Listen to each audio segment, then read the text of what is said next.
सरोकार। नमस्कार, स्वागत है आपका प्राइम टीवी में और मैं हूं आपके साथ स्वप्निल यादव। वक्त हो चला है बड़ी खबर का।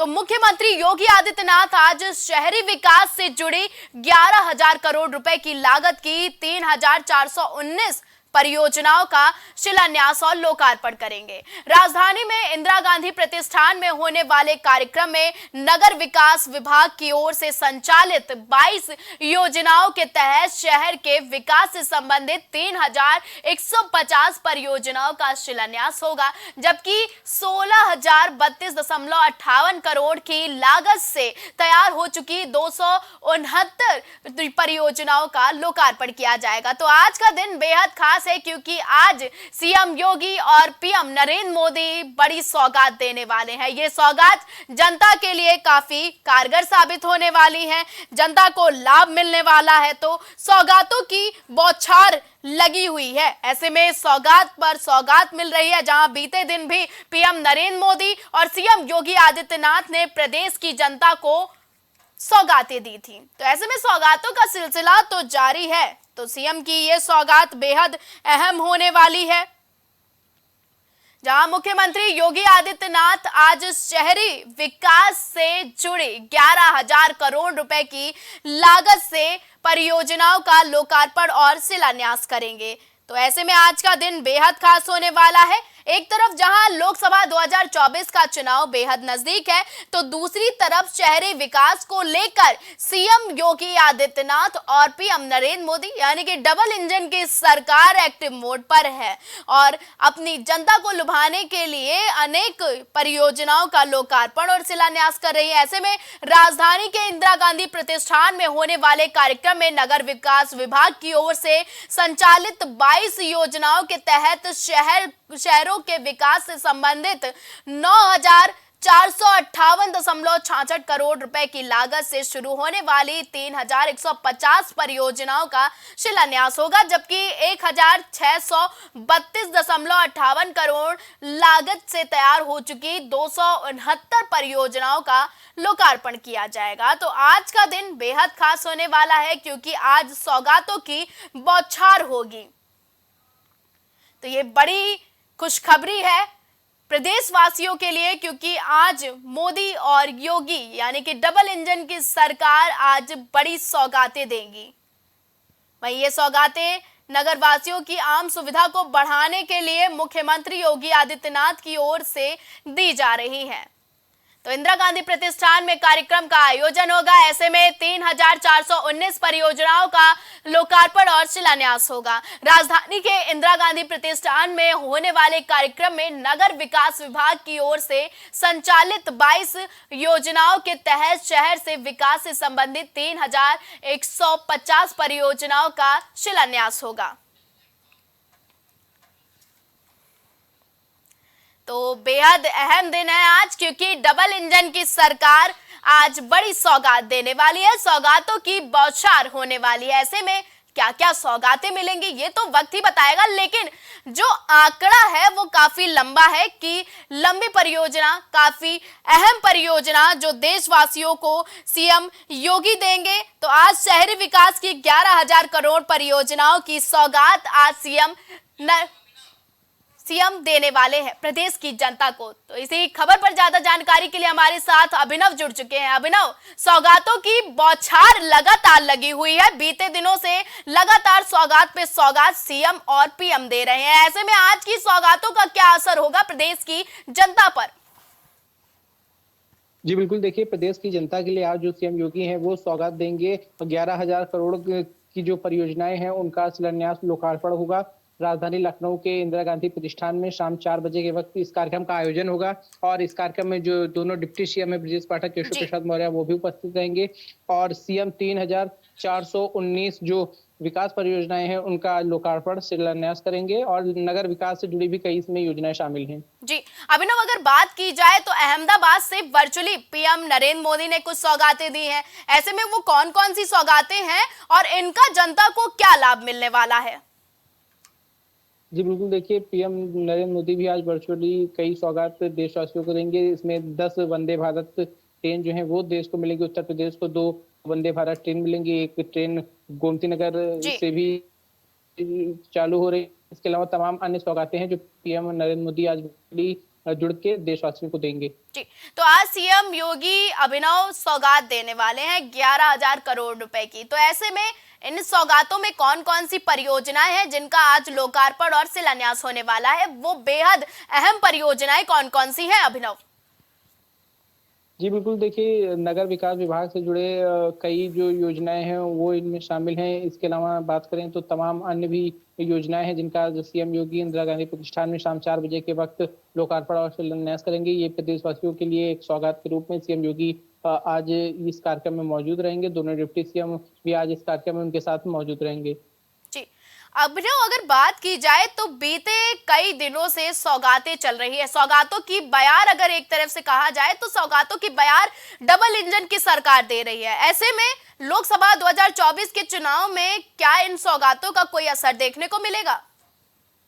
जी बिल्कुल, देखिए लोकसभा 2024 का चुनाव बस कुछ ही समय बाद होने वाला है और उससे पहले जो प्रदेश सरकार और केंद्र सरकार है, दोनों लगातार उत्तर प्रदेश में विकास को फोकस करके आगे बढ़ रही हैं। इसी के क्रम में लगातार पिछले दिन भी आपने देखा किस प्रकार से प्रदेशवासियों को सौगातें दी गई। राजधानी लखनऊ में आउटर रिंग रोड का कार्यक्रम लोकार्पण उद्घाटन हुआ। उसके बाद आज फिर इंदिरा गांधी प्रतिष्ठान में शाम 4 बजे के वक्त प्रदेशवासियों के लिए कई सौगातें मुख्यमंत्री योगी आदित्यनाथ देंगे। नगर विकास विभाग से जुड़ी कई सौगातें हैं और 2 वंदे भारत ट्रेन भी आज उत्तर प्रदेश को मिल रही है। ज्यादा जानकारी हमारे दर्शकों तक पहुंचाने के लिए अभिनव बहुत बहुत धन्यवाद।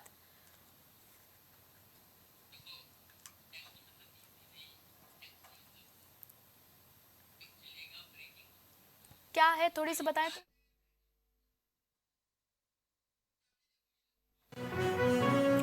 इसी बीच बड़ी खबर आ रही है, देश को 10 नई वंदे भारत एक्सप्रेस ट्रेन मिली है। देश को पीएम नरेंद्र मोदी ने बड़ी सौगात दी है। पटना लखनऊ वंदे भारत एक्सप्रेस आज से चलेगी।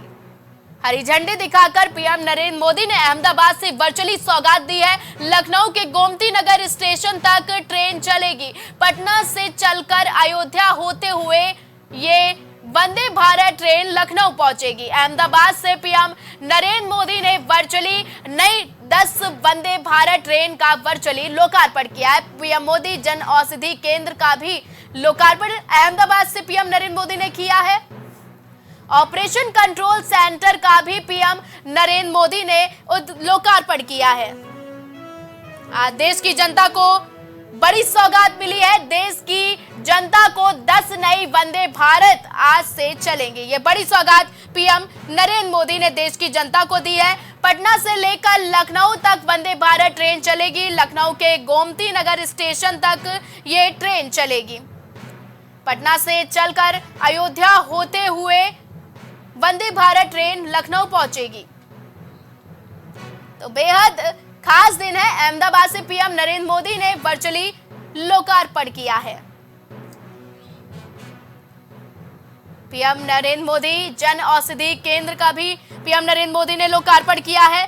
तो ऑपरेशन कंट्रोल सेंटर का पीएम नरेंद्र मोदी ने लोकार्पण किया है। इसी खबर पर ज्यादा जानकारी के लिए हमारे साथ राजेश जुड़ चुके हैं। राजेश, पीएम नरेंद्र मोदी की बड़ी सौगात, एक तरफ लोकसभा की बयार चल रही है तो दूसरी तरफ सौगातों की बौछार चल रही है।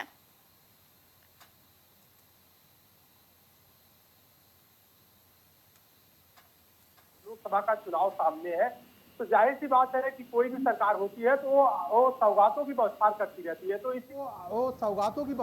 रहती है। तो इसी कड़ी में प्रधानमंत्री मोदी ने आज जो है 10 वंदे भारत ट्रेनों की सौगात दी है। उसमें 2 जो है वो लखनऊ के लिए दी है, जो लखनऊ के गोमती नगर से एक पटना जाएगी और एक जो है देहरादून जाएगी। तो जाहिर सी बात है कि बहुत बड़ी सौगात है कि लखनऊ के लिए 2 वंदे भारत ट्रेन मिली हुई है। जी राजेश, अगर बात की जाए तो अहमदाबाद से वर्चुअली पीएम मोदी ने और किन किन परियोजनाओं का लोकार्पण किया है, क्योंकि आज का दिन बेहद विशेष माना जा रहा है। राजेश जी स्वप्निल, अगर बात की जाए पीएम मोदी की तो बिल्कुल बात सही है कि पीएम मोदी लगातार नई नई सौगातों की सौगात दे रहे हैं, चाहे हमारे देश के लिए हो, चाहे उत्तर प्रदेश के लिए हो। जी जहां भी उनकी रैलियां हो रही हैं, जहां भी उनके प्रोग्राम हो रहे हैं, आयोजन हो रहे हैं, वहां पर जाकर कई कई कई हजार करोड़ की योजनाओं को सौगात मिल रही है इस समय। क्योंकि 2024 का लोकसभा का चुनाव है, जी तो बिल्कुल जाहिर सी बात है कि उसको देखते हुए सौगातों की बौछार लगातार हो रही है। जी राजेश, अगर बात की जाए 10 नई वंदे भारत की सौगात आज पीएम नरेंद्र मोदी ने दी है, तो वो 10 नई वंदे भारत कहां से कहां तक चलेंगी? स्वप्निल, जो 10 नई वंदे भारत की सौगात पीएम मोदी ने दी है, तो उसमें से 2 वंदे भारत जो है वो लखनऊ के लिए मिली है, स्पेशली लखनऊ के लिए। लखनऊ के लिए जो 2 वंदे भारत ट्रेन मिली हुई है, ये गोमती नगर से चलेंगी। गोमती नगर से पटना के लिए एक जाएगी और एक जो है गोमती नगर से देहरादून के लिए जाएगी।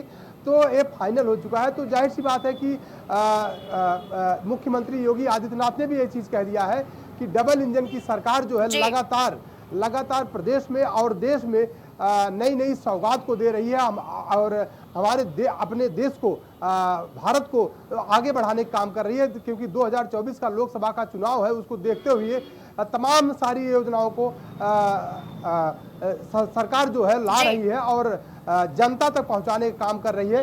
तो जाहिर सी बात है कि लगातार सौगातों का देने का सिलसिला लगातार चल रहा है और ये चलता रहेगा जब तक कि अब 2024 का जो लोकसभा का चुनाव है तब तक। जी राजेश, अगर बात की जाए तो यूपी से लेकर उत्तराखंड तक भी सौगातें दी हैं पीएम नरेंद्र मोदी ने, तो ऐसे में क्या भक्ति से जोड़कर लोकसभा 2024 के चुनाव को सरकार देख रही है क्या डबल इंजन की? बिल्कुल स्वप्निल, अगर बात की जाए डबल इंजन की सरकार को, तो बिल्कुल बात सही है कि 2024 का लोकसभा का चुनाव है। तो लोकसभा को चुनाव को देखते हुए तमाम सारी योजनाएं और तमाम सारी सौगातें जो है सरकार द्वारा दी जा रही हैं। चाहे उत्तराखंड की बात करें, चाहे दक्षिण भारत की बात करें, चाहे उत्तर प्रदेश की बात करें, चाहे अभी आपने देखा होगा कि प्रधानमंत्री मोदी बिहार और बंगाल का भी दौरा किए थे, तो वहां पे भी इसी तरह से सौगातों की झड़ी लगा दिए थे। तो जाहिर सी बात है कि सामने 2024 का लोकसभा का चुनाव है, तो चुनाव को देखते हुए सौगातों की झड़ी लगा रहे हैं प्रधानमंत्री नरेंद्र मोदी जी। क्या लगता है राजेश कि इतनी बड़ी सौगात मिलने के बाद लखनऊ वासियों में और पूरे प्रदेश वासियों में कितना उत्साह देखने को मिलेगा, और लोकसभा 2024 के चुनाव में भारतीय जनता पार्टी को कितना मुनाफा होगा? स्वप्निल, अगर बात की जाए भारतीय जनता पार्टी को मुनाफे की, तो बात सही है कि देखिए सौगातों की बौछार हो रही, तो जाहिर सी बात है कि जनता का रुझान सरकार की तरफ होता है। लेकिन अब इसका कितना लोकसभा के चुनाव में इसको बीजेपी को कितना फायदा होता है, कितना नुकसान होता है, ये तो आने वाला वक्त बताएगा।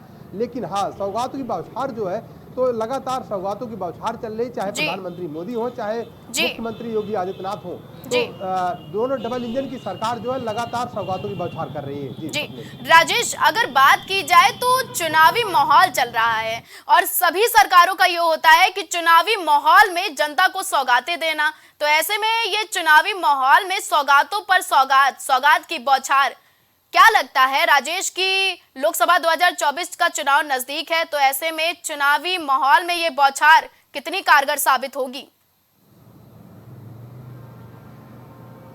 स्वप्निल, बिल्कुल सही है कि चुनावी माहौल है और लगातार चाहे प्रधानमंत्री मोदी हो, चाहे मुख्यमंत्री योगी आदित्यनाथ हो, तो दोनों डबल इंजन की सरकार जो है लगातार सौगातों की बौछार दे रही। जनता को लुभाने के लिए, जनता को रिझाने के लिए, जनता का वोट अपने पाले में लाने के लिए बीजेपी सारे हथकंडे अपना रही है। और 2024 का सामने लोकसभा का चुनाव है, तो उसको लेकर तरह तरह की नई नई सौगातें, चाहे प्रधानमंत्री मोदी हो, चाहे मुख्यमंत्री योगी आदित्यनाथ हो, तरह तरह की सौगातें और हजारों हजार की सौगातें जो है जनता के लिए दे रहे हैं। जी, अगर बात की जाए राजेश की 10 नई वंदे भारत की सौगात दी है, इसके अलावा और किन किन सौगातों को पीएम नरेंद्र मोदी ने झंडी दिखाई है आज? स्वप्निल, अगर बात की जाए प्रधानमंत्री मोदी की जो सौगात दे रहे हैं, तो बिल्कुल वंदे भारत के अलावा ऐसी कई सारी योजनाएं हैं जिनको प्रधानमंत्री मोदी आज हरी झंडी दिखा रहे हैं। उसके अलावा एक चीज आपको और बता दें कि आज लखनऊ में इंदिरा गांधी प्रतिष्ठान में भी आज मुख्यमंत्री योगी आदित्यनाथ जो है कई सारी योजनाओं को आज हरी झंडी दिखाने वाले हैं। जी, जानकारी हमारे दर्शकों तक पहुंचाने के लिए राजेश बहुत बहुत धन्यवाद।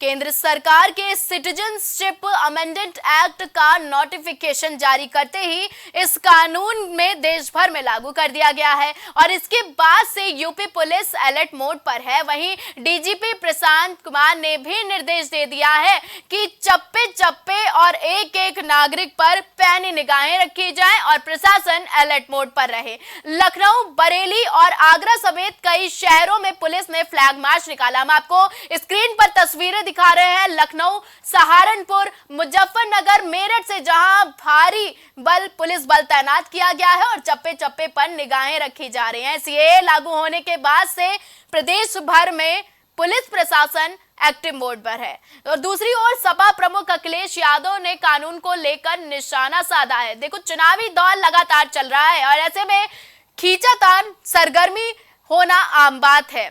उन्होंने कहा है, अखिलेश यादव ने कहा है कि दूसरे के लिए कानून लाने से क्या होगा। वहीं सीएम योगी ने इसे ऐतिहासिक फैसला बताया है। तो पक्ष और विपक्ष में लगातार खींचातान चली है क्योंकि चुनावी बयार चल रही है। All India Muslim personal law board के सदस्य मौलाना फिरंगी ने कहा है कि नोटिफिकेशन को हमारी लीगल टीम पढ़ेगी और इसके बाद कानूनी एक्शन लेंगे। इस वक्त हमें सोशल मीडिया पर किसी भी तरह की प्रतिक्रिया देने से बचना है। हमें अपने मुल्क के कानून पर पूरा भरोसा रखना चाहिए। तो ऐसे में बेहद अहम दिन रहा है जब पीएम नरेंद्र मोदी ने सीएए लागू किया।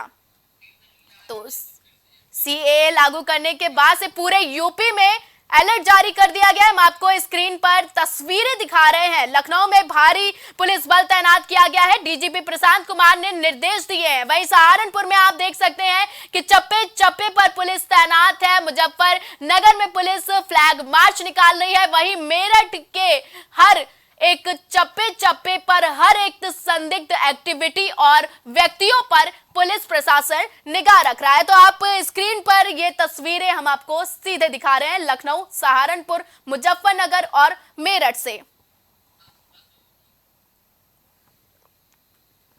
तो सीएए कानून लागू होने के बाद से प्रशासन अलर्ट मोड पर है। वहीं मोदी सरकार का ये बेहद अहम फैसला जिसके बाद हर तरफ तारीफें हो रही हैं, तो वहीं विपक्ष लगातार इन कानून पर, सीएए कानून पर निशाना साध रहा है। फिलहाल ये तो चुनावी माहौल है और ऐसे माहौल में इस तरह की गतिविधियां होना आम बात है, लेकिन सीएए का 2024 में गेम चेंजर को लेकर भी विपक्ष लगातार निशाना साध रहा है। इसी खबर पर ज्यादा जानकारी के लिए हमारे साथ कलीम जुड़ चुके हैं। कलीम, बेहद अहम फैसला है और ऐसे में अगर बात की जाए व्यवस्थाओं की तो पुलिस अलर्ट मोड पर है। तो क्या कुछ और विशेषताएं देखी गई हैं और क्या कुछ धरातल पर देखने को मिल रहा है सीएए कानून लागू होने के बाद? कलीम, देखिए, जिस तरीके से अगर बात की जाए स्वप्निल जी, सीए लागू हुआ कल रात को ही, जैसे ही सीए का नोटिफिकेशन आया है, उस नोटिफिकेशन के बाद से सभी प्रतिक्रियाएं भी साफ होने लगी है। क्योंकि अगर यूपी के पुलिस विभाग के मुखिया की बात की जाए, प्रशांत कुमार की, जो कि मौजूदा कार्यवाहक डीजीपी हैं, उनके द्वारा साफ तौर से सभी पुलिस विभाग को अलर्ट किया गया है। क्योंकि यूपी में जिस तरीके से पुलिस विभाग को अलर्ट किया गया, तो उसके बाद से सड़कों पर पेट्रोलिंग भी शुरू हो गई। और अगर संवेदनशील इलाकों की बात की जाए तो संवेदनशील इलाकों में भी पेट्रोलिंग होने के साथ साथ लोगों के साथ जो बैठक का दौर था वो भी जारी हो गया। यानी कि अगर बात की जाए धर्म गुरुओं के साथ जिस तरीके से मीटिंग होती है और वहां के जो एसपीओ होते हैं उनके साथ जो मीटिंग होती है, वो पूरी तरीके से दौर जारी हो गया। अधिकारी खुद सड़कों पर नजर रहकर संवेदनशील इलाकों में पेट्रोलिंग करते नजर आए और इस दौरान लोगों से अपील भी करते हुए नजर आए हैं। क्योंकि अगर हम पिछली तस्वीरों की अगर बात की जाए, जिस तरीके से एनआरसी और सीए लागू हुआ था, एनआरसी लागू होने के दौरान लगातार विरोध भी देखने को मिला था, प्रदर्शन देखने को मिला था। उस दौरान काफी हिंसा भी देखने को मिली थी। कलीम, अगर बात करें, आपने हिंसा की बात की है और विरोध की बात की है, तो ऐसे में प्रदेश अध्यक्ष समाजवादी पार्टी के अध्यक्ष अखिलेश यादव ने भी इसका विरोध किया है। तो क्या लोकसभा 2024 के चुनाव से पहले ये कोई गेम चेंजर जैसा हो सकता है क्या सीएए कानून लागू होना? देखिए स्वप्निल जी, जिस तरीके से बात की जाए सीए लागू होने के दौरान, जिस तरीके से विपक्ष पार्टियों की अगर बात की जाए तो विपक्ष पार्टी लगातार हमलावर तो हो ही रही है, जी क्योंकि जिस तरीके से लोकसभा की अगर बात किया, संसद में गृह मंत्री अमित शाह के द्वारा साफ तौर से कहा गया था लोकसभा चुनाव से पहले ही सीए जो है लागू किया जाएगा, और सीए फिलहाल अब लागू कर दिया गया क्योंकि नोटिफिकेशन उसका आया है। तो नोटिफिकेशन के बाद से जो प्रतिक्रियाएं हैं विपक्ष की वो सामने आने लगे, क्योंकि अगर बात की जाए सपा प्रमुख अखिलेश यादव की तो जी उन्होंने भी सरकार पर निशाना साधा, तो वहीं अगर बात की जाए बसपा प्रमुख मायावती की तो उन्होंने भी सरकार पर बंद लफ्जों में एक निशाना साधने का काम किया है, क्योंकि उन्होंने जी साफ तौर से कहा है कि जिस तरीके से जो सीए लागू किया गया ये लोकसभा चुनाव के बाद ही लागू किया जाना था, लेकिन इससे पहले जो लागू करना है इसके पीछे भी उन्होंने एक सवाल छोड़ दिया। लेकिन अगर इसी मामले की बात की जाए सपा प्रमुख अखिलेश यादव की, तो उन्होंने जो तंज कसा, उन्होंने साफ तौर से कहा कि जो जी युवा है वो बेरोजगारी की तरफ बढ़ रहा है, और उस दौरान जिस तरीके से सीए को लेकर के जो नागरिकता की बात की जाए, जो पाकिस्तान, अफगानिस्तान, बांग्लादेश में जो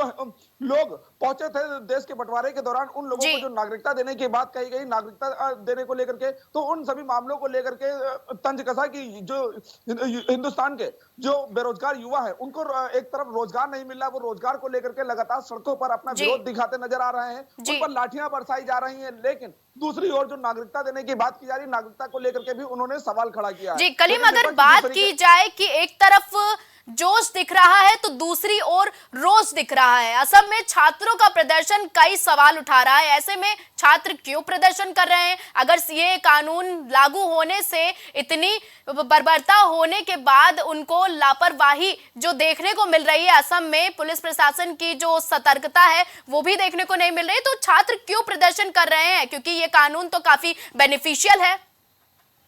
देखिए, जिस तरीके से विरोध प्रदर्शन की बात की जाए, जी छात्रों के प्रदर्शन की बात की जाए, तो फिलहाल छात्र जो प्रदर्शन करते नजर आ रहे हैं वो अपने रोजगार को लेकर के लगातार सरकार के खिलाफ जी आवाज उठा रहे हैं। फिर चाहे बात की जाए जो 68,000 अभ्यर्थियों की, शिक्षक अभ्यर्थियों की, आरओ के अभ्यर्थियों की, या फिर पुलिस भर्ती अभ्यर्थियों की, क्योंकि इन लोगों के द्वारा जो लगातार आवाज उठाई जा रही है वो अपने रोजगार जी को लेकर के आवाज उठाई जा रही है। लेकिन इसी मामले को लेकर के जो विपक्ष है वो विपक्ष उसी मुद्दे को लेकर के सरकार पर निशाना साध रहा है कि युवा बेरोजगारी की ओर बढ़ रहा है, और दूसरी तरफ जो नागरिकता दी जा रही है उस नागरिकता को लेकर के सवाल उठा रहा है, क्योंकि जो रोजगार है वो रोजगार की जो स्थिति है, रोजगार की स्थिति कम दिख रही और बेरोजगार युवाओं की स्थिति ज्यादा नजर आ रही है। जी तो उन्हीं सब मामलों को लेकर के लगातार जो विपक्ष है वो भी हमलावर होता हुआ नजर आ रहा है। लेकिन अब सवाल ये उठता है कि जिस तरीके से सीए की जो नागरिकता लागू करने की जो बात है उस मामले को लेकर के जो विरोध है वो अभी तक फिलहाल विपक्ष पार्टियों में नजर आया है। लेकिन जो जी कानून व्यवस्था की बात की जाए, कानून व्यवस्था दुरुस्त रखने के लिए सभी अधिकारियों को, फिर चाहे कप्तान हो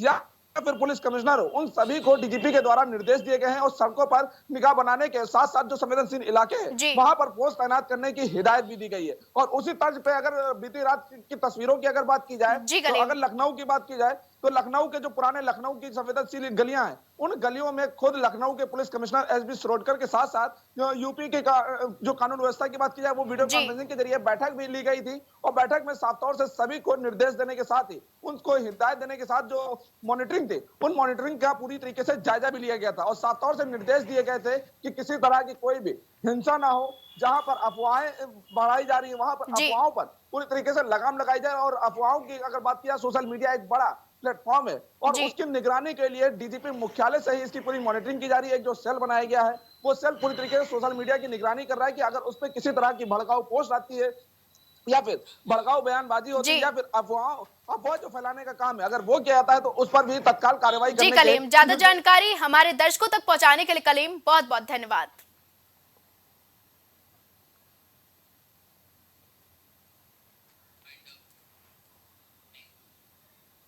खबरों का सिलसिला लगातार जारी रहेगा। देश और दुनिया की ताजा तरीन खबरों के लिए आप देखते रहें प्राइम टीवी।